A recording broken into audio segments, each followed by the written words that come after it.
Selamat datang kembali. Kita langsung aja nih bahas lebih dalam materi yang Anda bagikan. Fokusnya ke bagian 3 dari Good Strategy, Bad Strategy. Bagian ini ngajak kita buat bener-bener, berpikir kayak ahli strategi. Iya, Bukan cuma bikin rencana gitu aja, tapi lebih ke cara pandang ya, pendekatan buat mecahin masalah besar. betul sekali. Sumber ini memang menekankan kalau strategi itu bukan sekedar template loh, bukan cuma diisi-isi aja. Lebih kayak hipotesis yang cerdas, semacam dugaan yang didasari pemikiran tentang gimana dunia ini bekerja dan gimana kita bisa bertindak buat mencapai hasil. Hipotesis ya. Mirip proses ilmiah gitu. Ada observasi, terus bikin hipotesis, lalu diuji. Oke, menarik nih analogi hipotesis ilmiah. Di bab 16, materinya langsung kasih contoh kuat ya. Howard Schultz sama Starbucks. Nah, iya itu. Gimana dia ngelihat sesuatu yang agak janggal gitu. Ada anomali. Perbedaan besar antara budaya ngopi santai di Italia sama budaya kopi grab and go di Amerika waktu itu. Persis. Schultz itu mengidentifikasi anomali tadi, terus dia bentuk hipotesis. Gini hipotesisnya. Pengalaman espresso bar ala Italia yang lebih fokus ke suasana, ke kualitas, itu kayaknya bisa sukses deh di pasar Amerika. Ini bukan cuma niru loh, tapi sebuah dugaan strategis. Nah, langkah berikutnya ya kayak di sains tadi, pengujian. Diuji dulu ya. Iya, dia nggak langsung buka ribuan gerai kan? Diuji dulu skala kecil, pasti ada keraguan, ada ketidakpastian juga. Prosesnya gitu. Lihat kejanggalan, bentuk hipotesis strategis, baru uji. Oke, masuk akal. Nah, ini jadi nyambung ke pertanyaan berikutnya. Terus gimana caranya kita bisa ngasah kemampuan mikir kayak gitu? Bab 17 kayaknya ngasih beberapa alat bantu praktis ya.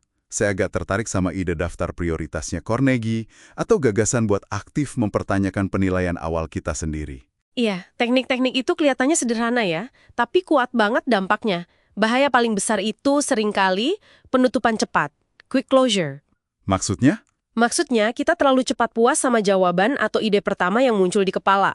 Materi ini nyebut kasus Tifo sebagai contoh gimana manajemen bisa kayak terpaku gitu sama model bisnis awal mereka. Padahal, mungkin ada alternatif lain yang lebih bagus kalau mereka terus bertanya, terus menggali. Jadi intinya kita mesti ngelawan dorongan buat cepet-cepat puas gitu ya. Caranya gimana tuh? Ada metode spesifik yang disaranin nggak? Ada beberapa sih, misalnya disiplin create destroy. Create, destroy. Kayak gimana tuh? Ini bukan berarti kita jadi pesimis ya, tapi secara sadar kita coba cari kelemahan dalam ide kita sendiri. Kita hancurkan dulu ide kita, cari celahnya. Oh, Iya, sebelum orang lain atau pasar yang melakukannya.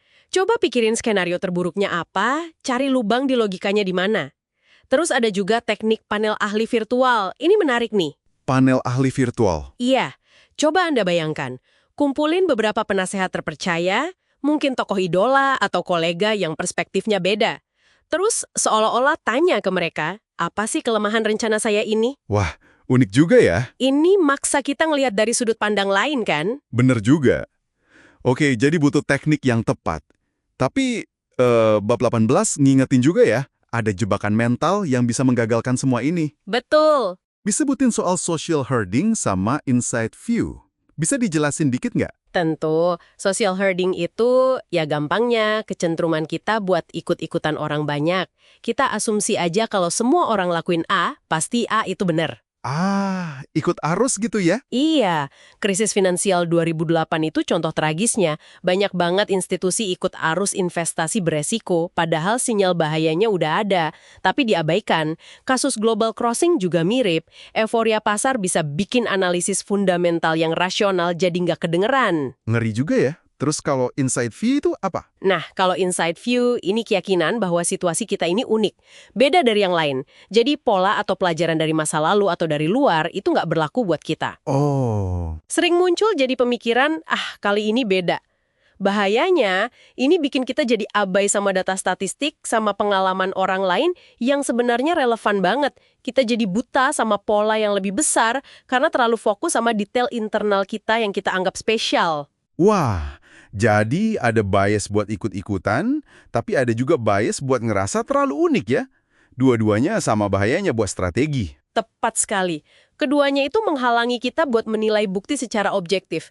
Ingat tadi, strategi itu kan hipotesis. Iya, hipotesis. Nah, pengujian hipotesis yang bagus itu butuh pandangan yang jernih, independen, nggak terdistorsi sama tekanan sosial atau keyakinan kalau hukum probabilitas nggak berlaku buat kita.